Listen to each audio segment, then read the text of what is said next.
절대 권력, 막대한 부, 거대한 군대, 이 모든 것을 다 가진 사람이 있다고 한번 상상해 보시죠. 네, 뭐 세상에서 가장 강력한 권력자라고 할 수 있겠네요. 그렇죠. 그런데 그 사람이 자기가 직접 참수해서 죽인 사람의 망령에 사로잡혀서 매일 벌벌 떤다면 어떨까요? 와, 그 정말 귀기한 상황이네요. 그러니까요. 세상에서 가장 강한 사람이 가장 비합리적인 공포에 짓눌려 있는 이 모순적인 상황.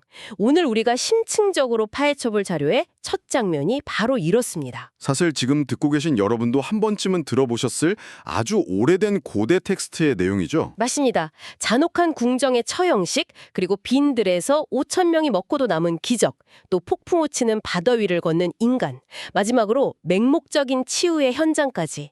우리는 오늘 이 익숙한 이야기들을 완전히 새로운 시각으로 해체해 볼 겁니다. 네, 종교적인 어떤 교리나 주일학교의 뻔한 해석 같은 건 완전히 걷어내고 말이죠. 정확합니다. 그래서 오늘의 미션이 뭔가요? 우리가 오늘 이 자료에 접근하는 방식은 철저한 심리학적 그리고 행동학적 분석입니다.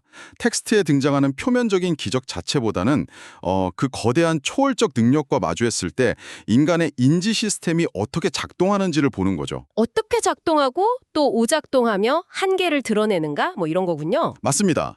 왕궁의 화려함에서 황량한 광야로, 그리고 다시 생존을 위협하는 바다로 배경이 막 급격하게 변하잖아요. 그 과정에서 위기 상황과 기적 앞에 드러나는 인간 군상의 아주 적나라한 맨얼굴을 해부해보는 것이 오늘의 목표입니다. 그 맨 얼굴이 가장 충격적으로 드러나는 인물이 바로 분봉왕 헤롯입니다. 이 절대 권력자가 예수라는 인물이 기적을 행한다는 소문을 듣자마자 아주 기괴한 결론을 내리거든요. 네, 텍스트를 보면 헤롯이 이렇게 말하죠. 이는 내가 목벤 세례 요한이 살아난 것이다. 저는 이 대목에서 권력자의 인지부조화가 얼마나 무서운지 실감했습니다. 아니, 상식적으로 전혀 다른 사람인데 어떻게 곧바로 자기가 죽인 사람의 부활이라고 단정 지어버릴 수 있는 걸까요? 이게 사실 전형적인 망상적 투사거든요. 자신의 과거 행동에서 비롯된 그 억압된 죄책감이 현재의 어떤 설명할 수 없는 현상과 결합할 때 나타나는 거죠. 아, 억압된 죄책감. 네. 텍스트가 짚어주는 헤롯의 과거를 보면 그 심리가 굉장히 명확해집니다. 헤롯은 자기 동생의 아내인 헤로디아를 차지하는 부도덕을 저질렀잖아요. 맞아요. 그리고 세례 요한이 그걸 강하게 비판하니까 그를 옥에 가둬버렸죠. 그렇죠. 권력으로 진실의 입을 막아버린 셈입니다. 하지만 당시 대중들이 요한을 선지자로 여겼기 때문에 막 폭동이 일어나거나 여론이 악화될까 봐 두려워서 차마 죽이지는 못하고 있었던 겁니다. 그런데 그 팽팽한 긴장감이 끊어진 건 전혀 예상치 못한 곳이었어요. 바로 헤롯 자신의 생일 연회장입니다. 화려한 파티였죠. 네, 화려한 파티에서 헤로디아의 딸이 춤을 추고 분위기에 한껏 취한 헤롯은 돌이킬 수 없는 허세를 부립니다. 수많은 하객 앞에서 무엇이든 달라는 대로 주겠다고 맹세해버리잖아요. 그리고 그 소녀는 어머니의 조종을 받아서 세례 요한의 머리를 소반에 얹어달라는 아주 끔찍한 요구를 하죠. 여기서 상황을 한번 좀 풀어볼까요? 헤롯은 절대 권력자지만 사실상 체면과 그 주변 사람들의 시선이라는 감옥에 갇혀있는 거나 다름없습니다. 함께 앉은 사람들의 시선 말이죠. 그렇죠. 자기가 내뱉은 허세 가득한 맹세 때문에 속으로는 옳지 않은 줄 알면서도 결국 살인을 저지릅니다. 죄책감 때문에 예수의 소문을 듣고 요한의 망령을 떠올리는 이 권력자의 심리가 너무 모순적이지 않나요? 헤롯이 물리적으로는 요한의 머리를 베었지만 사실 심리적으로는 자기 자신의 이성을 참소해버린 것과 같습니다. 이성을 참수했다 그 표현 좋네요. 텍스트는 왕이 근심했다고 명시하면서 그 내적 갈등을 묘사하지만 결국 체면이 이성을 압도해버립니다. 권력을 유지하려고 물리적 폭력을 썼는데 그 억압된 죄책감이 통제 불가능한 두려움으로 변형돼서 스스로를 공격하게 된 거죠. 감옥의 쇠창살이나 망나니의 칼로는 마음속의 죄책감을 가둘 수 없다는 걸 보여주는 완벽한 사례네요. 맞습니다. 가장 힘 있는 자가 가장 두려움에 떠는 이 아이러니는 물리적 권력의 절대적 허상을 아주 날카롭게 찌르고 있습니다. 자, 그럼 이제 화려하지만 철저히 죽음과 억압으로 가득 찬 헤롯의 궁전을 뒤로하고 완전히 정반대의 공간으로 넘어가 보죠. 척박한 황무지로 장면이 전환되죠. 네, 요한의 참수 소식을 들은 예수가 홀로 빈들로 물러납니다. 하지만 수천 명의 군중이 그를 내버려두지 않고 쫓아옵니다. 우리가 익히 잘 아는 이른바 오병이어, 그 떡 5개와 물고기 2마리의 사건이 일어나는 현장이죠. 그런데 저는 여기서 기적 자체보다도 제자들의 반응에 더 눈길이 가더라고요. 제자들의 행동은 기적을 둘러싼 결핍의 심리학을 극명하게 보여주는 아주 좋은 예시입니다. 그렇죠. 장소는 아무것도 없는 빈들이고 시간은 저녁이 되어가고 굶주린 사람은 수천 명이나 됩니다. 제자들은 무리를 마을로 보내어 각자 먹을 것을 사 먹게 하자고 제안합니다. 네, 현실적인 대안이죠. 종교적인 렌즈를 끼고 보면 이 제자들이 막 믿음이 부족한 바보들처럼 보일 수도 있겠지만 현실적인 잣대로 한번 볼까요? 솔직히 말해서요, 이 제자들 아주 훌륭한 프로젝트 매니저들 아닙니까? 그렇게 볼 수 있죠. 예산 제로, 식량 제로인 상황에서 군중을 분산시키는 건 너무나 당연한 논리잖아요. 철저하게 입력된 데이터에 기반한 합리적인 결론입니다. 하지만 그 완벽한 합리성이 바로 한계로 작용한다는 게 포인트입니다. 제자들의 인식 구조는 우리가 현재 보유한 물리적 자원의 범위를 전혀 벗어나지 못하고 있었어요. 일종의 터널 시야에 갇혀 있었던 거군요. 정확합니다. 그들의 뇌는 떡 5개, 물고기 2마리라는 절대적 결핍의 데이터로만 세상을 스캐닝하고 있었던 겁니다.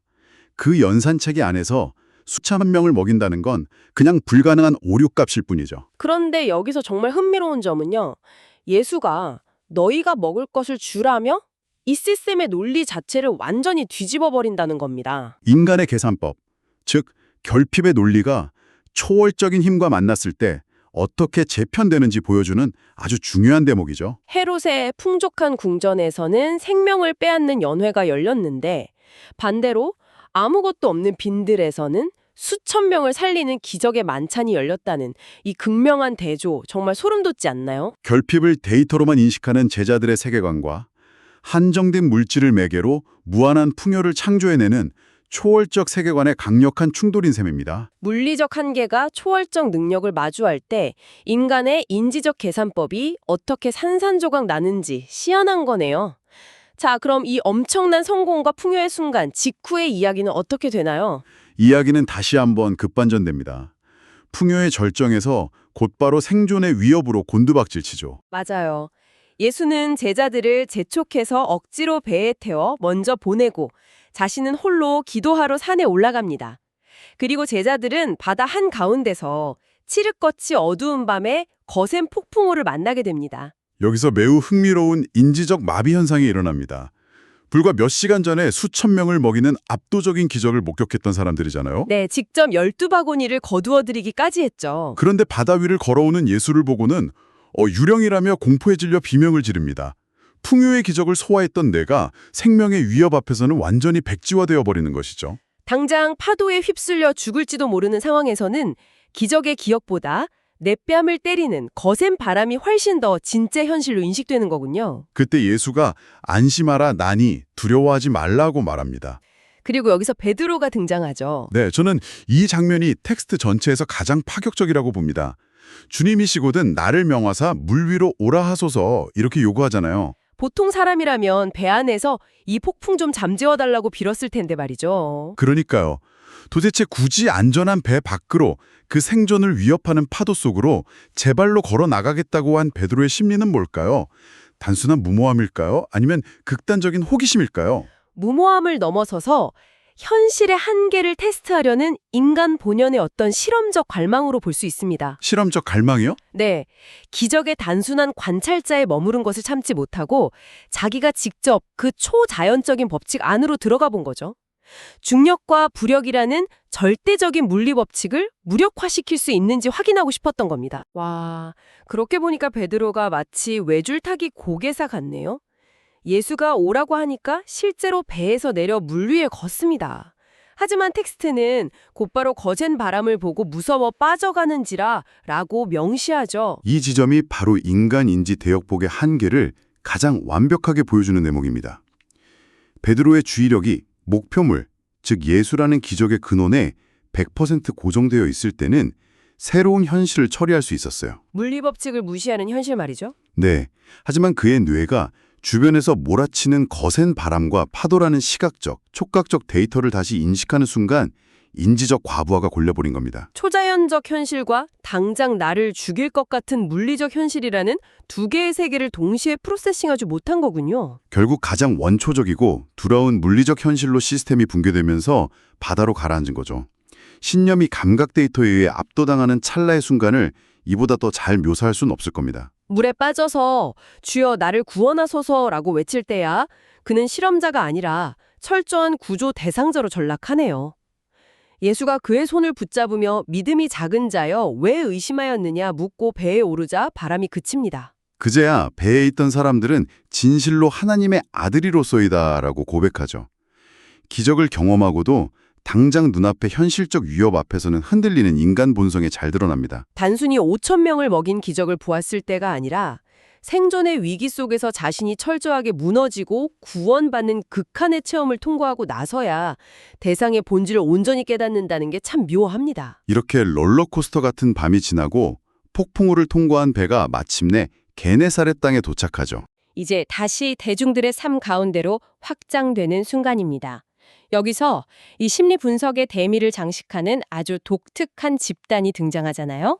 네, 게네사렛 사람들의 반응은 앞서 등장한 모든 인물들의 행동 양식과 완벽한 대조를 이룹니다.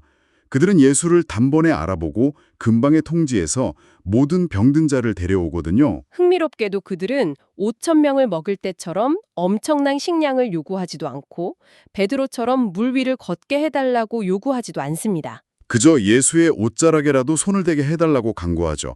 아주 단순하고 1차원적인 갈망이었습니다. 그리고 텍스트는 손을 대는 자는 다 나음을 얻었다고 기록하며 끝을 맺습니다. 결국 이 모든 건 무엇을 의미할까요? 처음 시작할 때 우리는 권력을 가졌지만 두려움과 망상에 빠진 헤롯 왕을 보았습니다.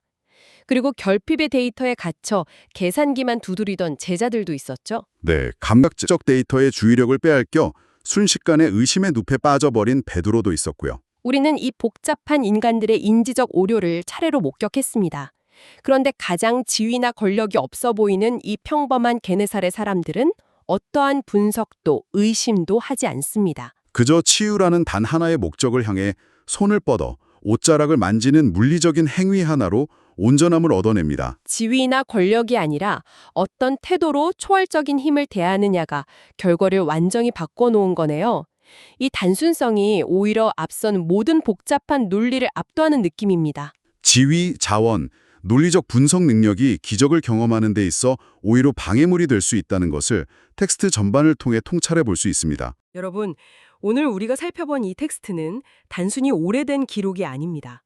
위기와 결핍, 두려움 앞에서 우리 인간이 어떻게 반응하는지를 보여주는 아주 날카로운 거울과 같습니다. 맞습니다. 그런데 오늘 심층 분석을 마무리하기 전에 여러분이 꼭 한번 생각해 보셨으면 하는 점이 하나 있습니다. 텍스트에 직접 묘사되지는 않았지만 이야기의 앞뒤를 연결해 보면 피할 수 없는 아주 소름 돋는 사실이 하나 있거든요. 그게 뭔가요? 바로 제자들이 폭풍우를 만나 죽음의 공포에 떨고 있던 그 배 안의 물리적 상황입니다. 배 안의 상황이요? 바람과 파도에 배가 뒤집히기 직전에 그 패닉 상태 말고 또 다른 게 있나요? 시간을 불과 몇 시간 전으로 되돌려 보시죠. 예수가 제자들을 재촉해 먼저 배를 태워 보냈을 때 그들의 손에는 그리고 그들이 탄 배 안에는 과연 무엇이 실려 있었을까요? 아, 설마. 네, 빈들에서 5천 명을 먹이고 남은 그 떡과 물고기가 담긴 12바구니입니다. 상식적으로 제자들은 그 기적의 식량을 당연히 챙겨서 배에 탔을 겁니다. 잠깐만요. 제 머릿속에서 지금 장면이 하나로 확 합쳐지고 있는데요. 그렇다는 건 제자들이 칠흑 같은 바다 한가운데에서 물에 빠져 죽을까 봐 비명을 지르고 공포에 떨고 있던 바로 그 순간에 네, 그들의 발밑에는 불과 몇 시간 전에 일어난 풍요의 기적의 증거물, 그 12바구니가 고스란히 놓여 있었다는 뜻이 됩니다. 기적의 증거물을 발밑에 두고도 당장 눈앞에 부는 바람 때문에 죽을까 봐 덜덜 떨고 있었던 거죠. 와, 과거에 경험한 기적의 증거조차 인간의 즉각적인 공포를 이길 수 없다는 통찰, 정말 뒤통수로 강하게 얻어맞은 기분입니다. 기적의 바구니를 밟고 서서 바람에 떨고 있는 제자들의 모습이 곧 우리의 자화상일지도 모르겠네요. 지금 듣고 계신 여러분의 삶은 어떤가요? 여러분의 인생에도 분명 과거에 이뤄낸 성공이다, 기적의 흔적들, 여러분만의 12바구니가 분명 발밑에 단단하게 쌓여 있을 겁니다. 그런데 혹시 지금 당장 눈앞에 불어닥친 매서운 현실의 바람과 바람 때문에 여러분을 지탱하고 있는 그 명백한 증거들을 까맣게 잊고 두려워하고 있지는 않으신가요? 오늘 하루 여러분의 시선을 바람이 아닌 발밑으로 한 번쯤 돌려보시길 바라면서 오늘의 심층 분석은 여기서 마치겠습니다.